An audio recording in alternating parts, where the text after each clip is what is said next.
दहीहंडीचा सराव सुरू असताना मुंबईतून एक धक्कादायक माहिती समोर येतेय।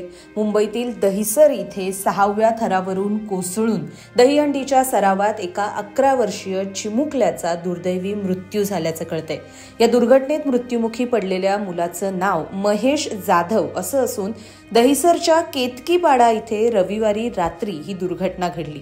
हा मुलगा नवतरुण मित्रमंडळ पथकातील सदस्य होता। या प्रकरणी सोमवारी दहिसर पोलीस ठाण्यात मंडळाच्या अध्यक्षाविरुद्ध निष्काळजीपणे कृती करून मृत्यूस कारणीभूत ठरल्याप्रकरणी गुन्हा दाखल करण्यात आलाय।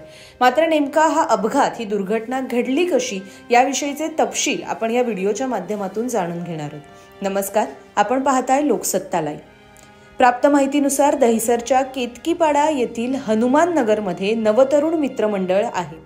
या मंडळाचं दहीहंडी पथक असून ते विविध ठिकाणी दहीहंडी उत्सवात भाग घेत असतात। यंदा मंडळाचं पथक दहीहंडी उत्सवाची तयारी अगदी आधीपासूनच करत होते।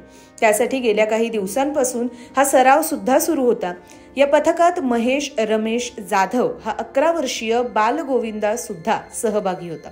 रविवारी रात्री पथकाने सराव करताना एकूण 6 थर रचले होते। महेश सर्वात लहान असल्याने 6व्या थरावर चढला होता। रात्री 9:15च्या सुमारास तो 6व्या थरावरून खाली कोसळला। त्याला झेलण्यासाठी कुणीही नसल्याने तो जमिनीवर पडला आणि दहिसरच्या खासगी रुग्णालयात त्याला नेताच डॉक्टरांनी त्याला मृत घोषित केलं। दरम्यान दुर्घटनेमुळे परिसरात शोककळा पसरली आहे। महेश हा दहिसर पूर्व येथील धारखडी इथे वास्तव्यास होता। त्याची आई घरकाम तर वडील मजुरी करतात। त्याला 3 लहान भावंड आहेत आणि सर्वात लहान भाऊ हा अवघ्या 1 वर्षाचा आहे। महेश हा सर्वात मोठा होता। या दुर्घटनेमुळे केतकीपाडा परिसरात मोठी शोककळा पसरली।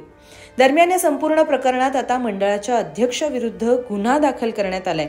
सुरुवातीला दहिसर पोलिसांनी या प्रकरणात अपमृत्यूचा गुन्हा दाखल केला होता। मात्र नंतर महेशची आई संगीता जाधव यांनी याबाबत मंडळाने सुरक्षेची कुठलीही साधनं पुरवली नाहीत अशी तक्रार केली आणि या तक्रारीवरून दहिसर पोलिसांनी नवतरुण मित्रमंडळाचे अध्यक्ष बाबू सुरनार यांच्या विरुद्ध निष्काळजीपणा करून मृत्यूस कारणीभूत ठरल्याप्रकरणी गुन्हा दाखल केला। बाबू सुरनार यांच्या विरुद्ध भारतीय न्याय संहितेच्या कलम 106 तसेच सरकारी सेवकाच्या मनाई आदेशाचं उल्लंघन केल्याप्रकरणी कलम 223 अन्वये गुन्हा दाखल करण्यात आलाय। दरम्यान नेमका महेश खाली कसा पडला याचा तपासही सध्या पोलीस करतात। नियमानुसार दहीहंडी पथकातील गोविंदांना हेल्मेट, पट्टा आदी सुरक्षेची साधनं पुरवणं हे मंडळाच्या अध्यक्षाची जबाबदारी आहे। पडलेल्या गोविंदांना दुखापत होऊ नये यासाठी जमिनीवर जाड मॅट किंवा गादी अंथरणं सुद्धा आवश्यक आहे।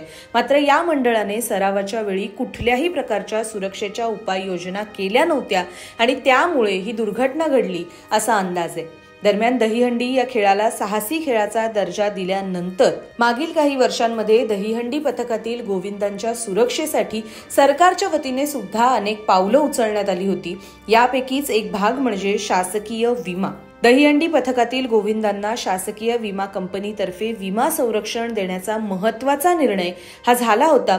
यापूर्वीची जी रक्कम होती त्यामध्ये आता वाढ करून अंदाजे 1,25,00,000 एवढा निधी राज्य क्रीडा विकास निधीतून उपलब्ध करून देण्यात येईल अशी ही माहिती सांगण्यात आली होती।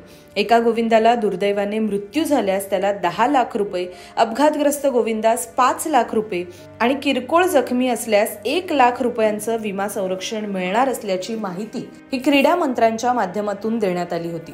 दरम्यान आता ही सरकारी मदत जाधव कुटुंबियांना कधी मिळणार आणि आर्थिक मदत मिळाली तरी आपला लेक गमावल्याच्या दुःखातून सावरण्याचं बळ या जाधव कुटुंबाला कोण देणार हा प्रश्न अजूनही कायम आहे। त्यामुळे या व्हिडिओच्या माध्यमातून आम्ही सुद्धा आपल्याला पुन्हा एकदा आठवण करून देऊ इच्छितो की दहीहंडी हा खेळ साहसी खेळ प्रकारात मोडत असला तरी सुद्धा आपण हा खेळ खेळताना पूर्णपणे सुरक्षेच्या उपाययोजनांवरती भर द्यावा। असं होत नसल्यास त्याबाबत आपल्या मंडळाच्या अध्यक्षांना माहिती द्यावी। आपला जीव जपा आणि आनंदाने उत्साहाने हा सण साजरा करा। महाराष्ट्रातील विविध घडामोडींचे अपडेट्स जाणून घेण्यासाठी पाहत रहा लोकसत्ता लाईव्ह।